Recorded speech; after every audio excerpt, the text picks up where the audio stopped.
All right, Jay, welcome to the podcast. This is the Key to the Kingdom podcast. This is episode number 7. So you guys out there watching in the audience, make sure you check out Jay. Jay, you want to shout out to social media? This is definitely time to do so. How people can find you. My social media is the real J Aura, TheRealJayaLJAYAURA. You can find everything on there for everything real estate wholesaling, real estate investing, as well as DJing. I'm a DJ as well. What was that last part? I'm a DJ. I'm a DJ as well. You can find my DJ page on my main page as well. Okay, cool. Yeah. So the reason why I made this podcast is so that people in my audience they can get exposed to people like you, other successful real estate investors, people who are actively doing deals and projects, and then they can also reach you if you're in the network, like you're on this podcast. Um, and so yeah, like let me just ask my first question: why did you get into real estate? Honestly, when I got into real estate, I was really highly motivated by this one gentleman. This guy's name was Jay Morrison. Jay Morrison kept showing, hey man, why are you guys not in real estate? Why are you guys not educated on real estate? Do you know what it's like to build business? Do you know what it's like to build credit, your finances? So he was in it. I felt like his storyline was which connected me to want to be inspired to do real estate because he was a former drug dealer. He grew up in Jersey. I grew up in New York City. So understanding that he was able to change his life for something as powerful as real estate was just enlightening for me to want to take that path on my own. That's awesome, man. Let's since this is my podcast, we can pretty much go anywhere with it.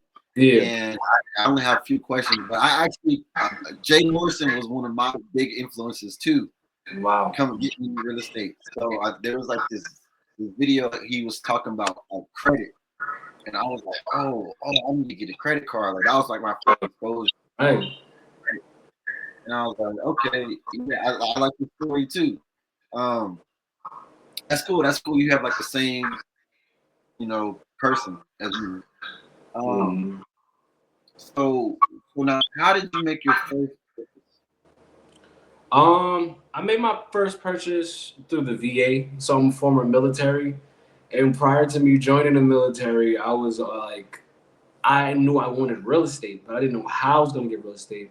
But I knew if I joined the military that there were opportunities for me to purchase property after my contract or even during my contract. So I used the VA loan. The VA loan helped me get a zero down payment.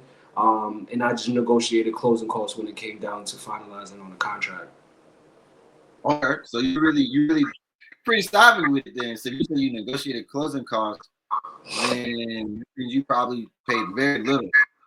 Yeah, it's about my closing cost. Oh, my apologies. My closing cost came down to like $8,000. Yeah. So it wasn't too crazy, but the story on how this came about was I was in the military, and the military told me that you have to have over 365 days in order to close on a property in your contract. So if I have less than a year in my contract, they were like, we're not gonna back your contract. So it came down to my last year in the military. They're like, yeah, we're not gonna back this contract unless you get out and you show us more income. But if you have your income only with the military, then we're not gonna support you because we want you to extend to show that you can prove you can pay for this. So what ended up happening was I realized that I don't have to be in control in this moment. So when I realized I don't have to be in control in this moment, I gave it to God. One of my former friends that was a real estate broker, that is a real estate broker, he liked one of my pictures on Instagram, and then I found out that he gives out loans. So I had contacted him like, hey, I'm trying to get through a VA. I have less than a year on my contract, and he was able to get the contract for me. So, by the grace of God, I was even able to get the property due to relationships I built years prior. Like I haven't even talked to him since 2017, and I talked to him again in 2023. Wow, that's amazing. Yeah, oh God, man, that's I've never heard of that. Like, and it's another thing that we have in common is I was also in the military. We were actually Nice. when we met originally. I was like, oh, you in Right. the Air Force? Yeah, Yeah. I have the VA loan, so that's what you encountered. I'd never heard of that. Like, and so for the people in my audience, you guys who are in the military, that's like that's like critical information. You know what I'm saying? Like, if it's down to your last 365 days, you either got to have some income set up or you got to Right. have a close um before those 365 days. So that's really inside. Like, you wouldn't know unless you went through that, Jay. And so Right. that's really good for my people, my audience here, because they might be in the military just like you, and they're thinking about doing the same thing, but they just haven't crossed that bridge yet. Right. So they might be trying to wait too long, and don't wait. Time is always of the essence. Right. So that's real. I'm glad you got it done. And I might be jumping ahead here, but what kind of property did you buy? I bought a triplex, 3 units, Nice. multifamily in East Point, Georgia. Oh man, that's a good deal. Mhm. Can we hear the numbers on that? I mean, do you want to talk about that? It's, I initially got it for $320,000, $320,000, but I got it on an interest rate at 7.5. So the interest rate was kind of steep. I got it like right after COVID time, but I was able to refinance. So this past summer, I was able to drop my interest rate down to a 5.9 from a 7.5. The VA has a loan specifically to veterans called the IRRRL loan. And it essentially means interest rate reduction. So with only people who bought their homes through the VA, you can take your home and you can refinance it for a lower rate. You might pay in 12,000, 10,000 to lower your rate, so you're increasing the rate of your mortgage, but you're lowering your payments. And the initial reason why I bought this property was for cash flow purposes. So being that you pay 10 in, but overall you can see your monthly payments increase as your equity continues to go up. I just thought it was the best available opportunity for me. You said see your monthly payment increase. Are you No, talking about? I'm sorry, decrease.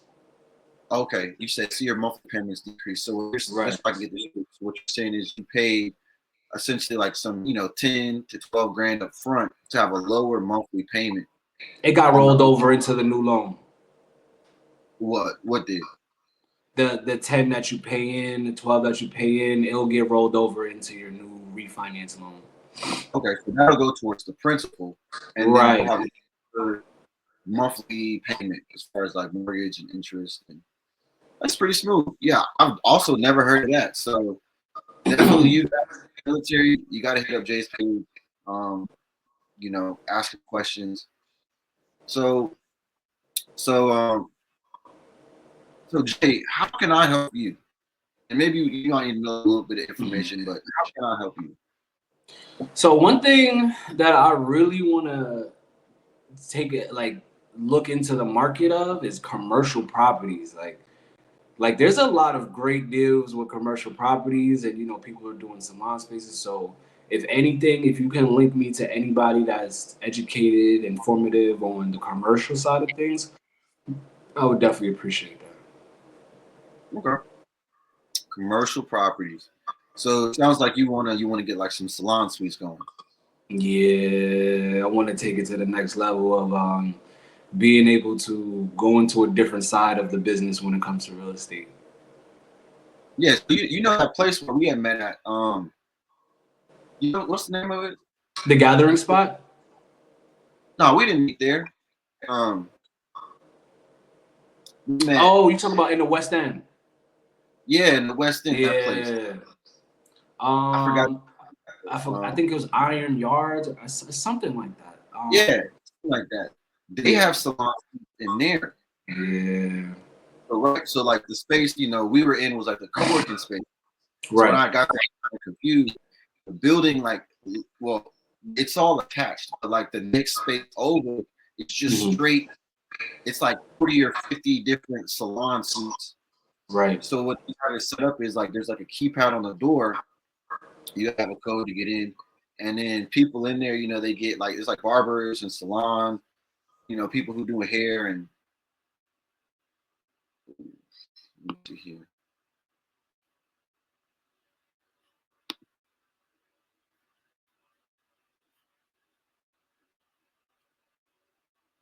Well, guys, so he's gonna pop back in real soon.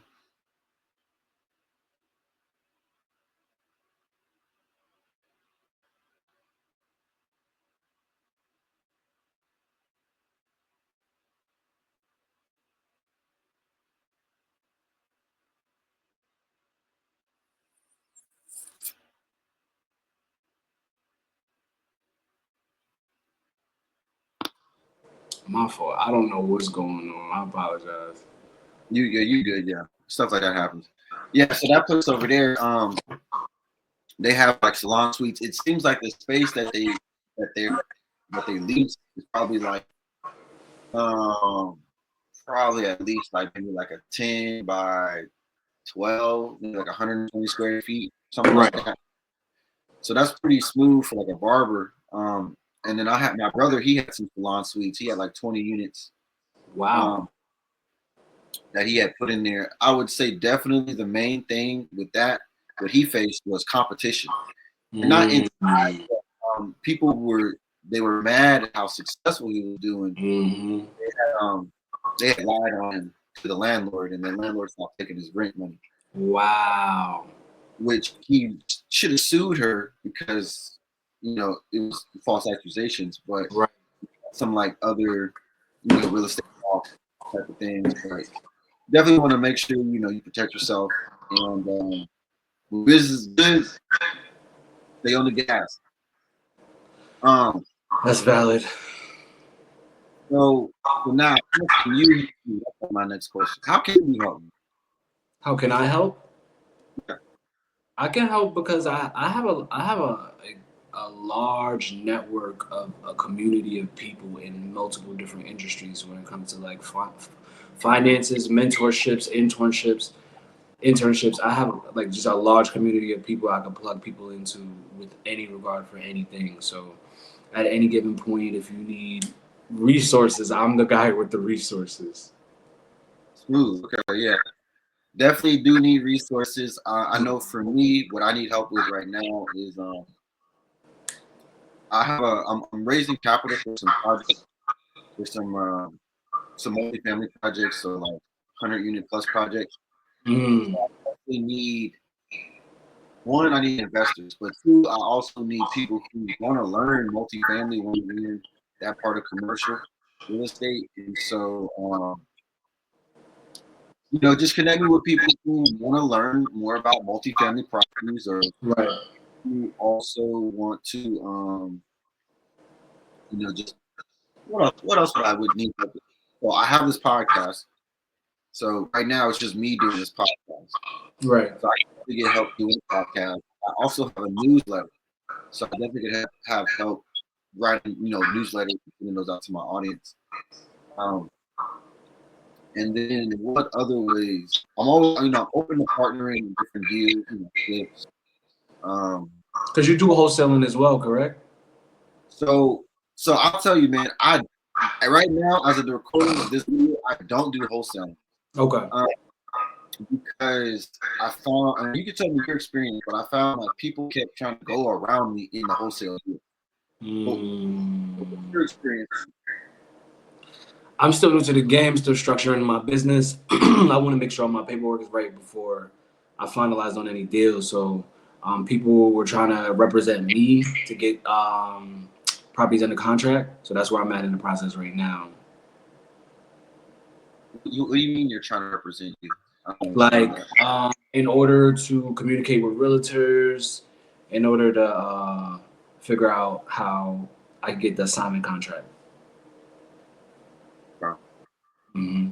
So you have people representing you. Right. Okay, so it sounds like are you like buying the actual property? Getting it under contract like an assignment. Okay, so you're not buying the actual property. Mm-mm. That's interesting that I've never heard that kind of language before when it comes to wholesaling, like someone's representing you. I've heard, I've been in real estate for like 8 years.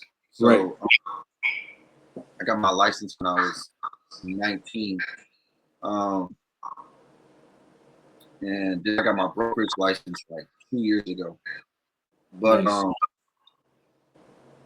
when it comes to wholesaling, someone representing you, I've never heard that before. What I'm familiar with is you go to the seller and you say, hey, Mr. Seller, I see you have your house for whatever. I'll give you 80 for it. And they say, For okay, sure. sure, I'll take it for 80. And then you go to Mr. Yeah, House investor. who wants to flip the house and you say, hey, look, this house, when you flip it, it might be worth 300. I'll sell it to you for 100. And then you put 100 into it. You're all in for 2. You sell it for 3. You just made 100,000. And he's like, cool. You're like, yeah, I'll do that. And so then you assign the contract to him, and you need 20 grand in the middle. No, I'm Um, familiar with the process. yeah, one thing I've learned recently is in my experience, what I would do. That's what I would do. I had a house. It was 155,000. I got it under contract. The seller for 150. I think it was like 147 actually. It was a probate deal, and so I had made some flyers advertising the house for sale at 155. So what somebody did was they took the flyer to the seller and said, "Hey, Right. I should sell the house. I'll give you a little bit more than what he gave you." Right. I was like, "Man, what kind of But rat would go can there?" they go against that after the assignment contract has been made? Excuse me.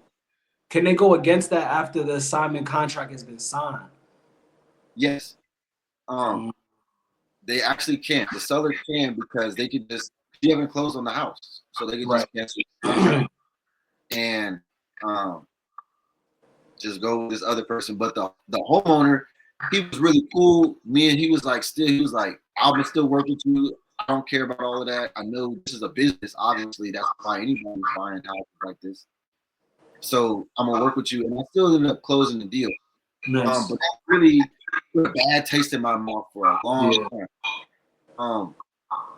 But I talked to this other guy. You should definitely check out the interview I did with him, Cyan Abraham. He had like $1 million off of wholesaling, and I was just asking him like, "What do you do in that situation?" And he told me to record the contract. Record no, no, yeah, record the contract on the title. So what that means is that when the seller signs the purchase and sale agreement with you as the wholesaler, you don't have to actually close on it. But what you can do is you can file it at the recorder's office in the county where the property is located. And so then if someone tries to go around you, the property, they're going to see a cloud on the title. They're going to see a contract, your assignable contract that says you have ownership interest. You have what's called equitable interest. You have a future financial interest in the property on the title for that property. And what he told me, he was like, "Oh yeah, like I'll gladly take the prop. I'll gladly remove the cloud from the title. Just pay me the assignment fee." And so he still gets paid the assignment fee. Anybody who tries to go around him, they're gonna run into that because there's already been a contract recorded on the title. It's not a deed transfer where they transfer from your name into somebody else's name, but Right.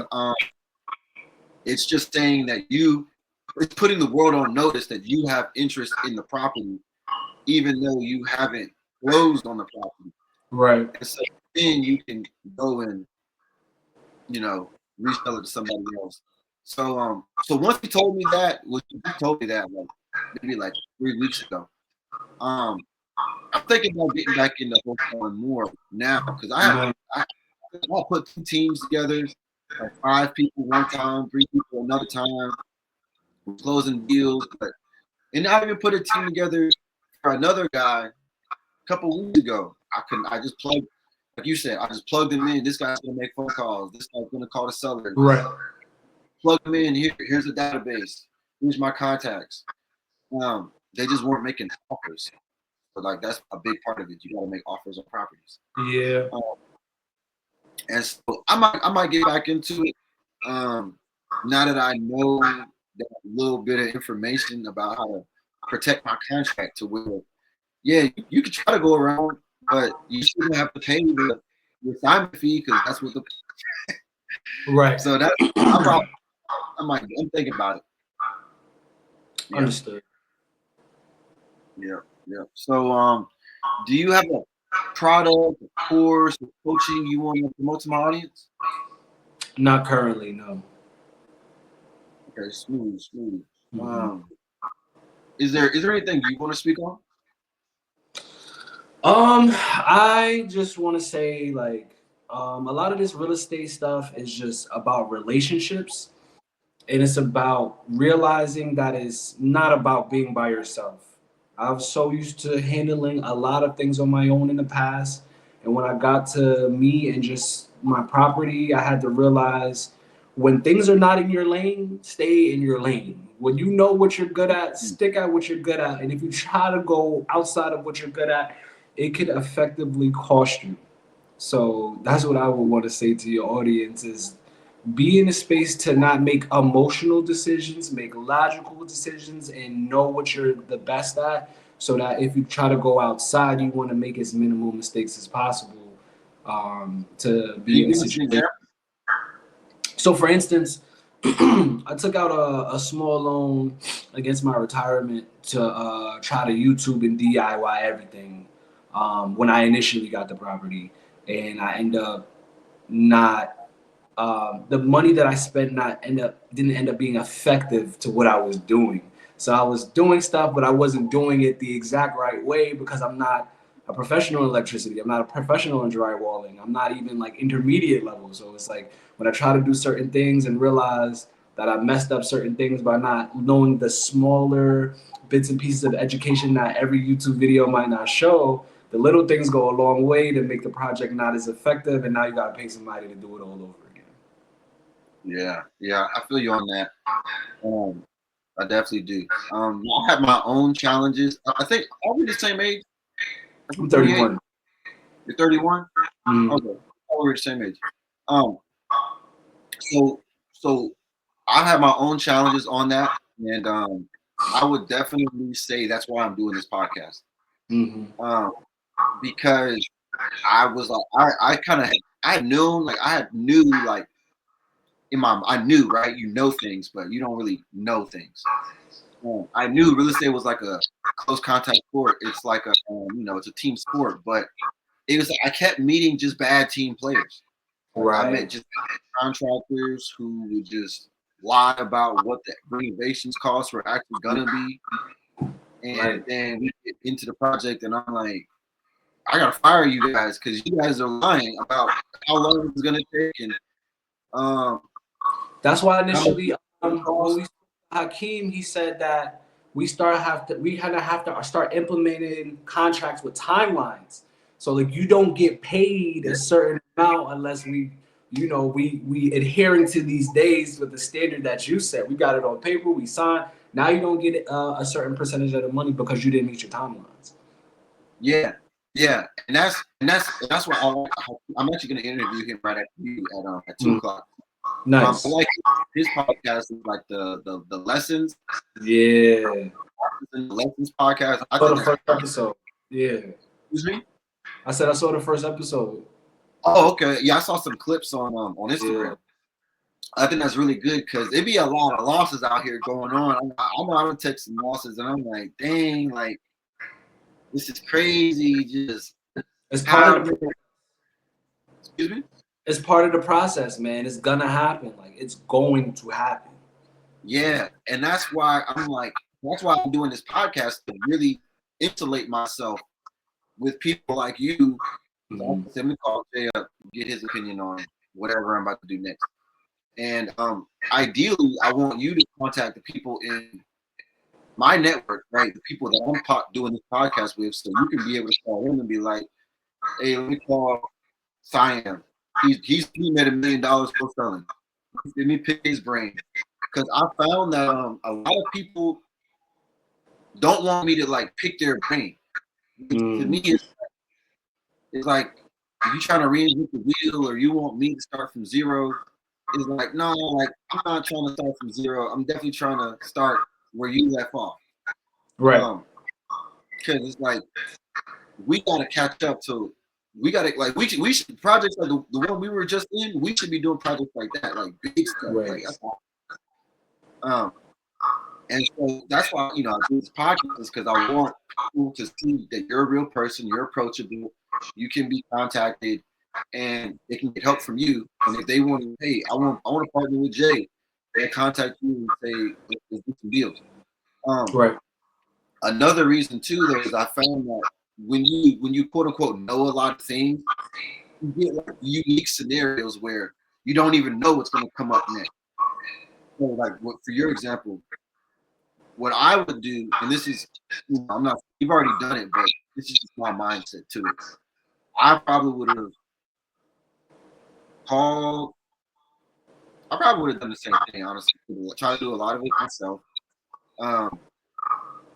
Actually, I'm planning to do that right now for another house that I have that I'm working on. I probably would have done the same thing, called a lot of different contractors and be like, hey, can you come fix this or fix that?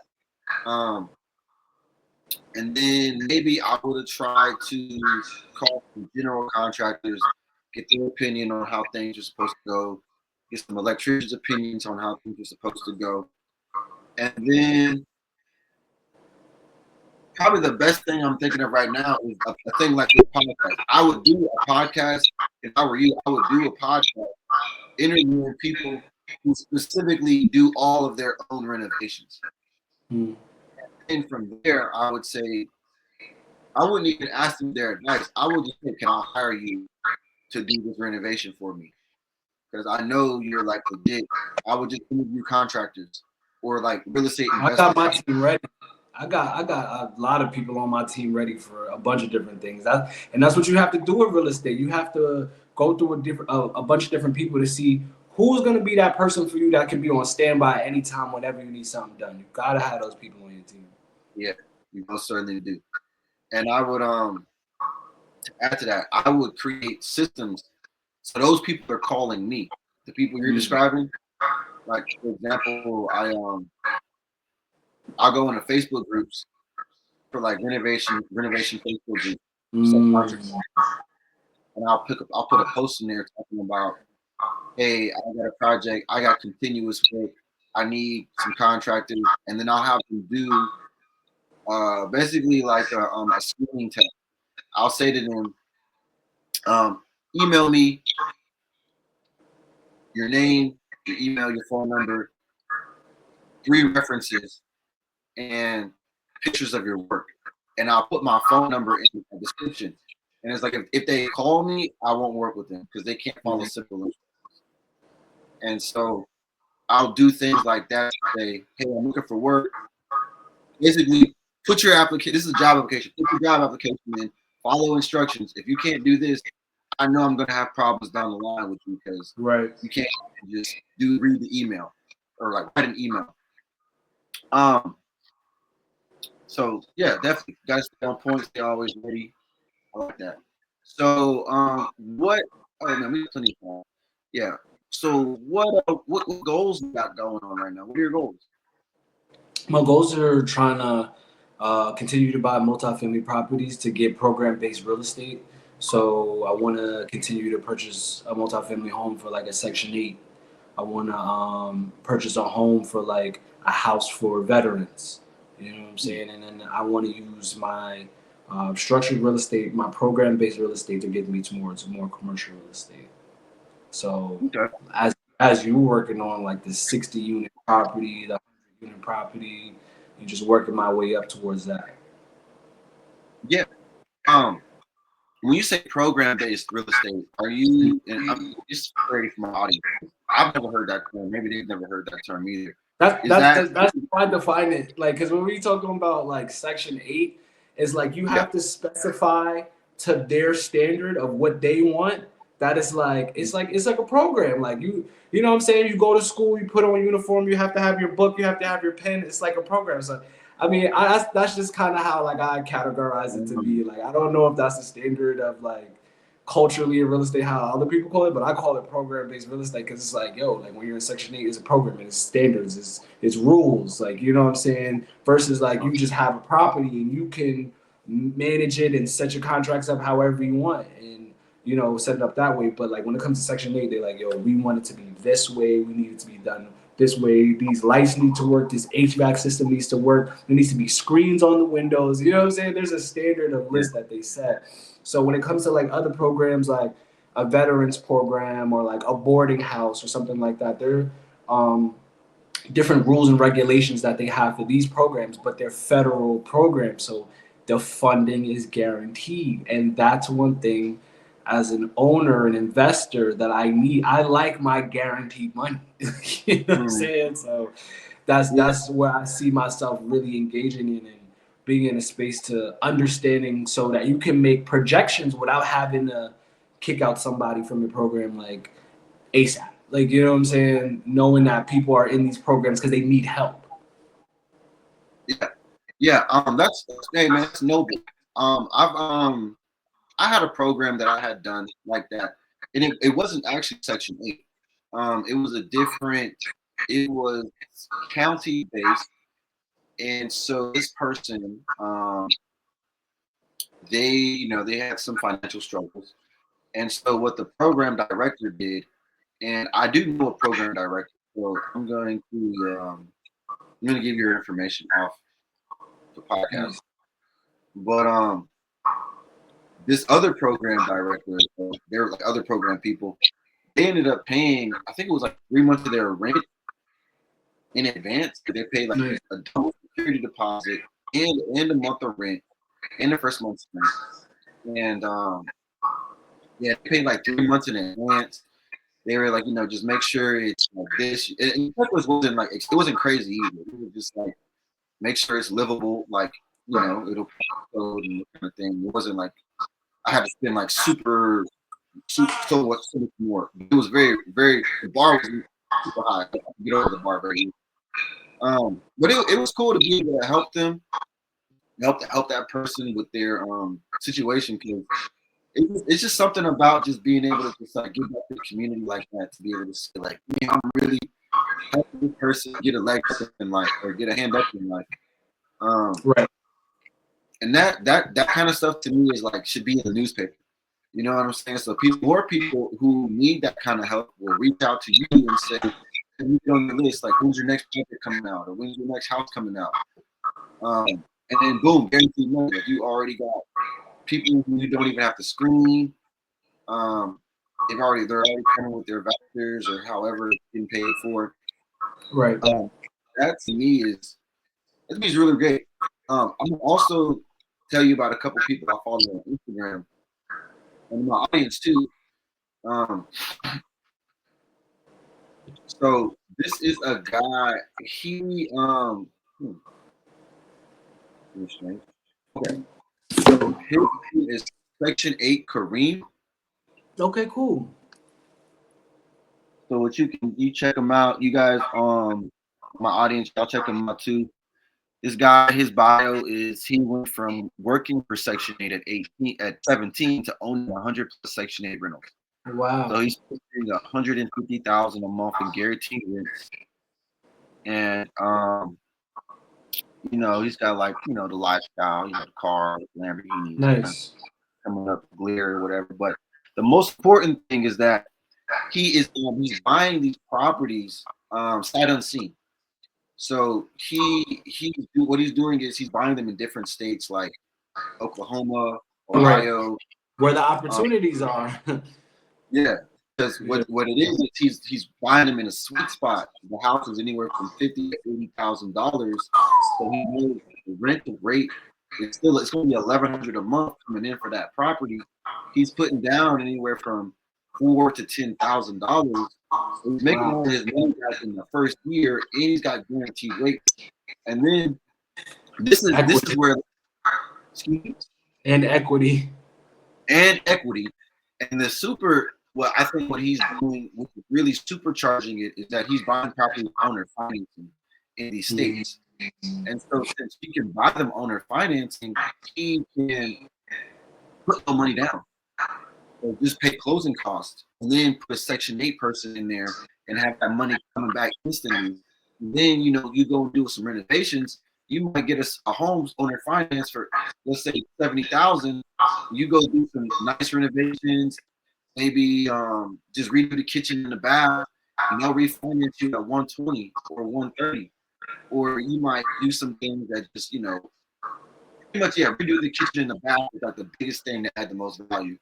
And then go in there, you refinance it in a couple months, and then pull out $20,000-$30,000, and then go do it again and again. Right.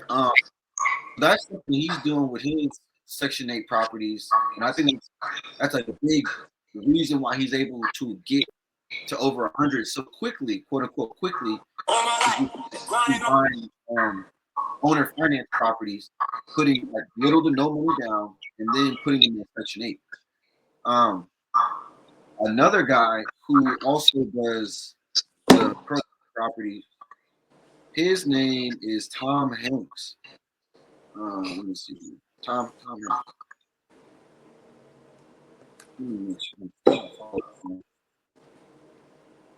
No, I think it's Tom Cruise. Right? Yeah, they got the same name as Tom Cruise, the movie guy. But his name is. Oh, I follow him. You follow him? Yeah. Definitely. Yeah, so he's got learn how to buy houses with $2,500 down. Right. So I'm pretty sure he's doing that by just doing no money down owner financing and then just paying closing costs. Right. And then getting into the property, anywhere from $50,000 to $80,000, tenant paying $1,100 a month. I don't know exactly how he does that. I'm saying I can't speak on it like that, but if that was me, that's what I would do. If I was going that route. He's got like 700 properties. Yeah. So that's pretty awesome. Definitely a way to go.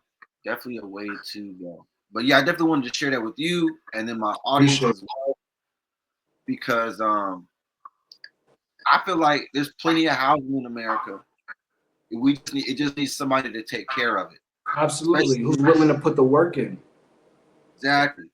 States like breadbasket, like Oklahoma, Detroit, Michigan, Arkansas, Mississippi, Virginia, Philadelphia. You go about, them houses over there in great condition.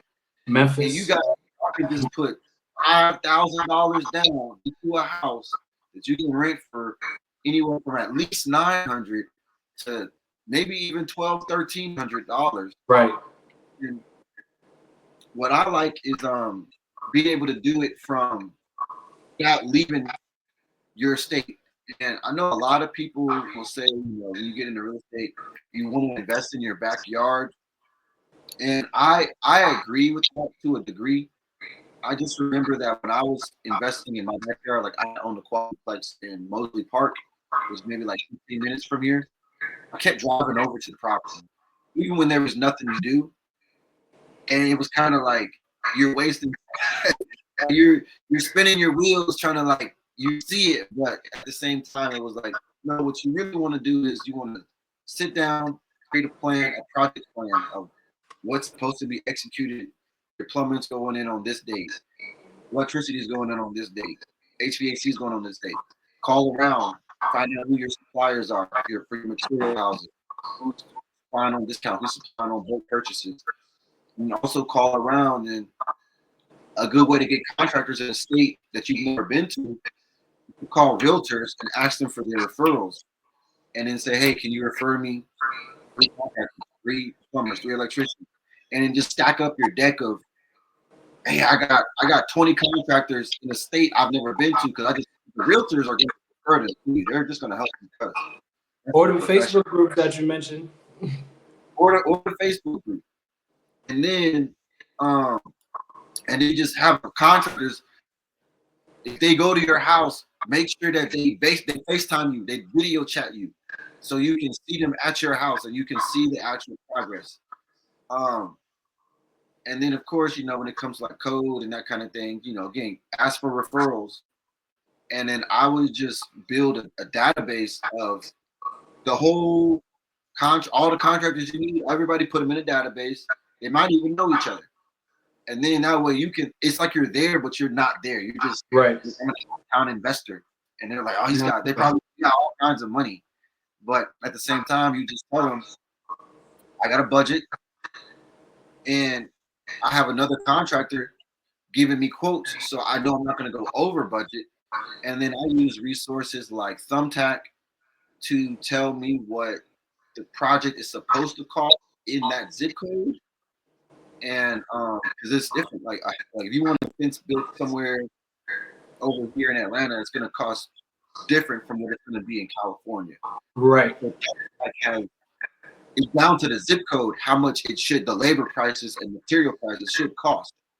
Because I have a flooring company, so I was trying to figure out like how to get leads. I was like, they got all kinds of different tiers of information on Thumbtack. So that's a good one too for you guys.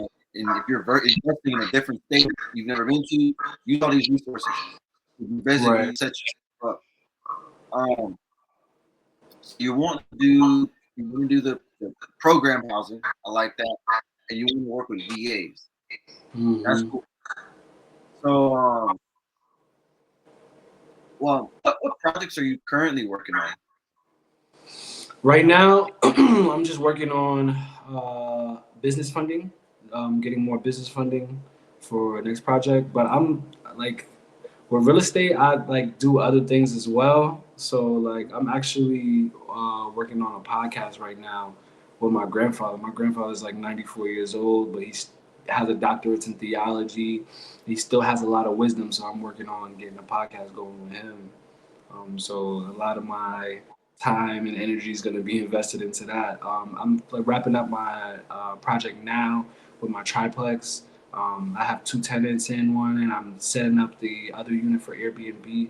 So I'm just finalizing, setting everything up for Airbnb. For those who are doing Airbnb, people who are not familiar with the resource AirDNA. So for your audience, I want them to understand that AirDNA is an amazing resource to understand your projections and how much people are actually renting in your neighborhood, and understanding the real value that you can receive without going into it blindly. So that's the current projects I'm working on currently. Man, that's smooth, man. Shout out your grandpa. You know what I'm saying? 94 is major milestone. Word. Yeah, that's major. Yeah, shout out him. So you guys are doing a podcast. Yeah, we're good because he's my grandfather. He has a doctorate in theology, but he's also taught Greek. He's taught Bible classes. So I wanted to use his world experience with his biblical experience, with his real life experience and spiritual experience, to like all tie in together to answer elaborate questions that people might just be having and searching for in the world. Wow, that is really cool. Yeah, pretty cool. It's cool, man. I don't know. I don't hear too many people doing that, but to me, a person like me, I think that's really smart, because I feel like a lot of times, especially people in our generation, like we want to get it out the mud. Yeah.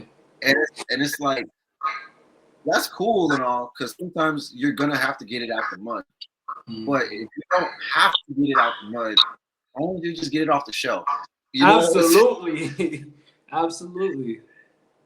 But even just watching podcasts gave me the confidence to even jump in real estate. Like, yeah, Jay Morrison gave me my start, but staying consistent with like Bigger Pockets and those type of podcasts as well. And now like your podcast, like it gives people the confidence to be like, yo, I could do this, you know?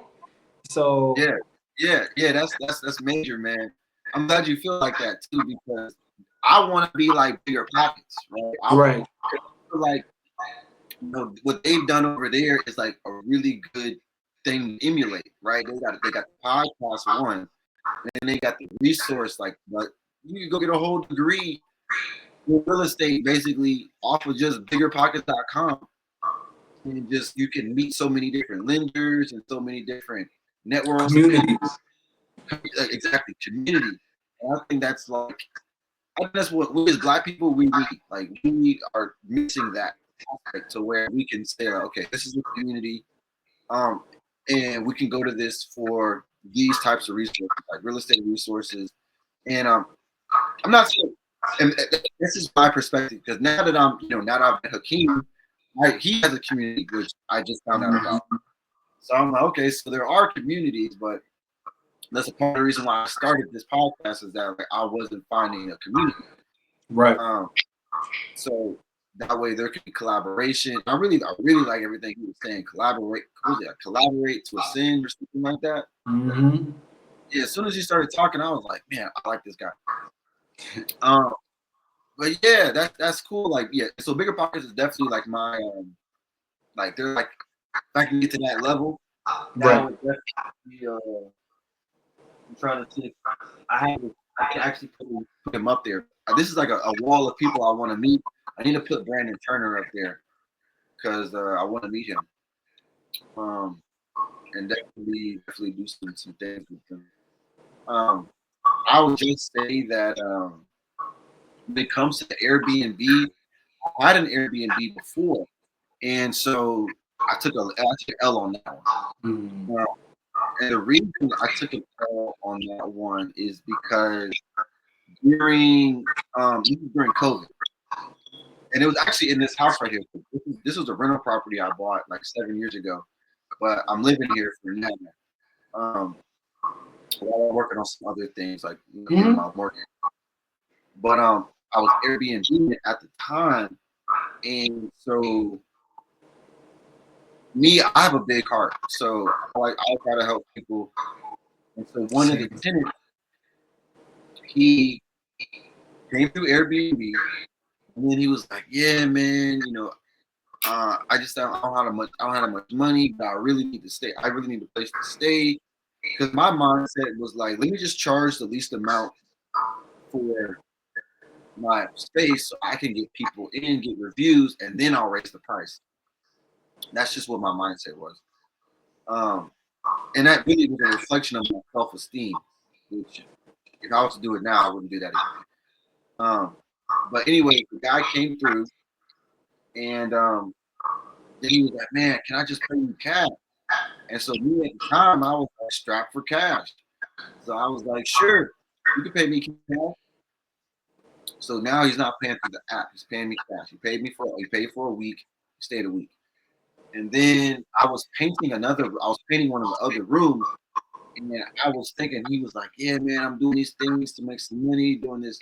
I think he was like taking jobs on TaskRabbit to make some extra money. He was just telling me about his life. I think he was like 26 at the time. I was 24 at the time. So he was a little bit older than me.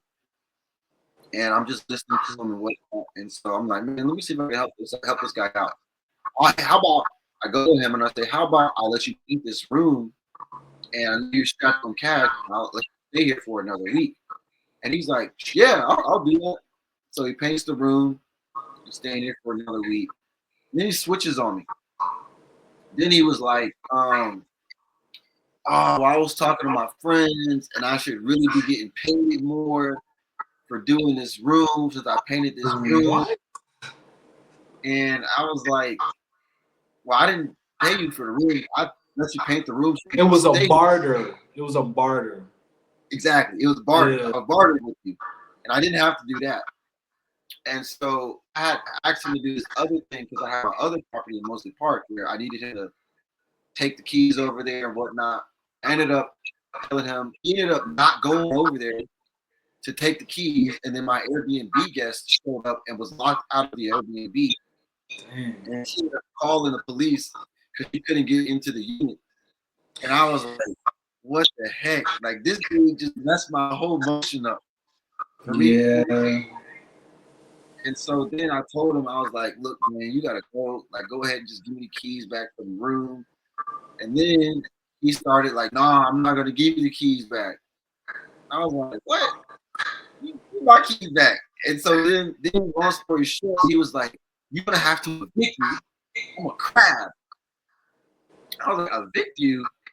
What? And he's like, yeah, my mom's a lawyer, and this is during COVID. You can't evict me. I'm gonna have to be here. And so he was telling me, he was like, you better not turn lights off. You better not turn the water off.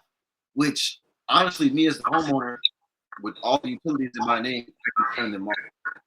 And if he wants to put them in his name's not on any lease. What I didn't know was that he had stayed at the property for over 30 days. Yeah. He now has to call the resident. Absolutely. So make sure you pay attention to that. Like, right. No, I'm familiar with that.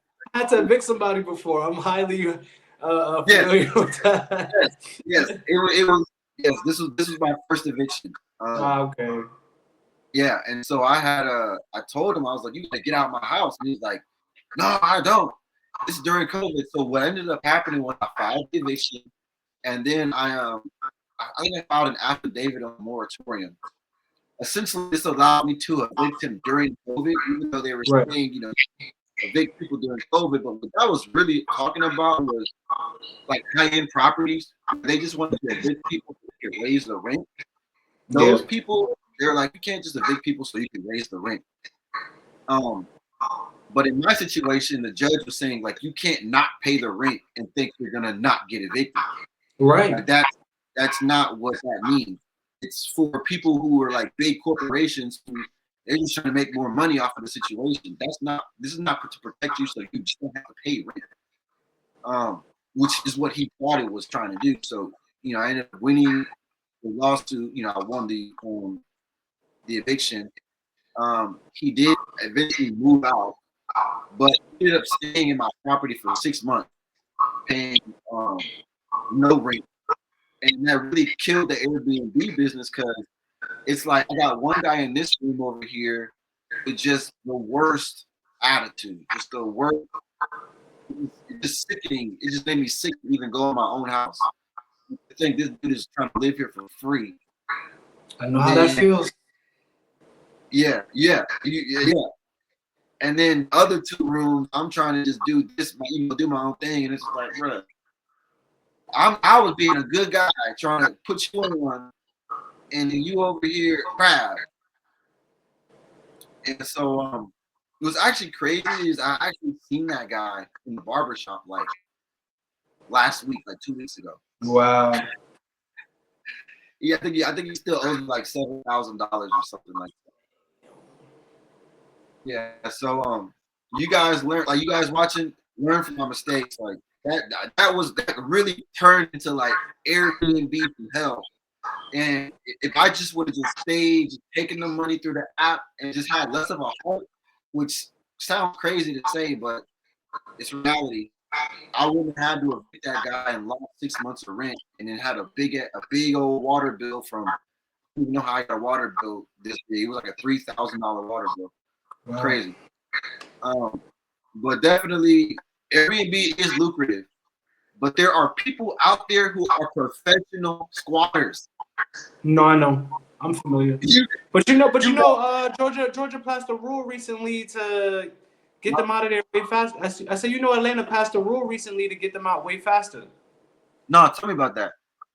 I have to pull it up, but even in my neighborhood when I initially purchased the property had a lot of squatters in the neighborhood. I used to have people just hang out behind my house. But this year, Georgia passed a rule that you could get squatters out of your house in less than 30 days.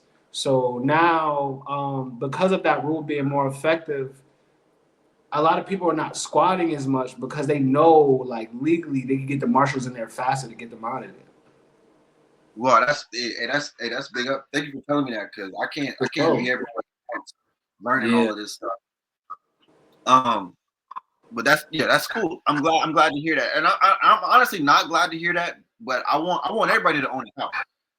But I don't want to be paying for somebody else's mistakes, and then now they're pulling my boat down. Right. So that's so big ups to you on your Airbnb endeavors. I'll also say this too. When I was doing Airbnb, I had this plan where I was gonna basically have like an Airbnb resort. It was like 5 or 6 bedrooms, and what I was gonna do was I was gonna do a lease purchase. So I was gonna lease the property for a year, Airbnb all the rooms, 6 bedroom house. Um, and then I was going to use the money to make a down payment, use my property Airbnb to a down payment on the property. So I went to the agent and I told it was $1 million property. I said, hey, look, I'm gonna do a lease purchase. I want to lease this for 1 year and I'm gonna purchase the year after. They just were not. They just didn't get it. Like they didn't get it. Like, and I'm an agent, right? This is me as an agent, and I'm talking to another agent, and they didn't get it. And I'm like, I want a lease purchase. Like, I want to lease the property. I want to rent for 1 year, and then I want to roll my rent into my down payment. It's not that hard. Maybe it is, but he didn't get it. So what ended up happening was I told him my business plan, which was to Airbnb all over the room. They ended up stealing my business plan. Dang. Yeah. Wow. Yeah, I was like, man, that's really crappy, man. But hey, who cares? You know what I'm saying? So you guys watch out for that. I would say to that is like if you tell people and they steal your ideas, you had a good idea.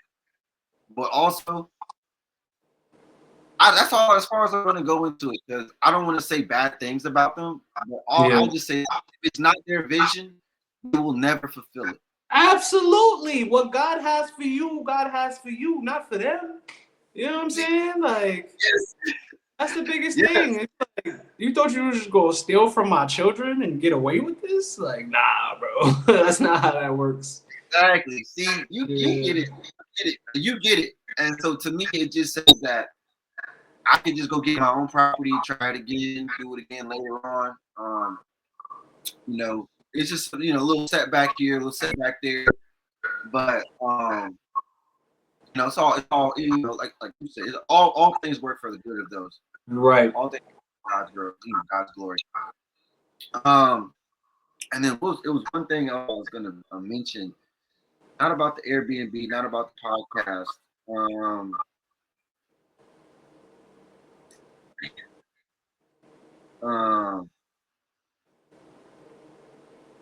You have any books you recommend? Any books to recommend? Mm-hmm. I just finished reading the Burr book from one of the guys at Bigger Pockets. I gotta look at the title again, but the Burr book is even if you're not jumping into rehabbing properties, it's always good insight to understand how the process works. So the buy, rehab, refinance, repeat. The Burr book, that would definitely be a book that I recommend. That's really insightful. Okay. Yeah, I'm gonna check that out. You guys make sure to check that out too. Cool. Anything else that you want to talk on? No, that's it for me. I actually gotta go meet my contractors in my unit to see what's going on. Cool. So yeah, we're right there at that time. All right, guys. This is episode 7, Keys to the Kingdom. We want to thank the real J Aura for showing up, and Jim. He's got that aura. You know what I'm saying? So, you guys see him in person, reach out to him. I met him networking, so you guys can meet other high-level players networking. And then also just check out these other videos, subscribe to the channel, like the video, and drop a comment with any current conversation that's going on. We start a conversation with anything that's recent, and we'll see you guys. We'll see you guys at the top. All right. All right. Thank you.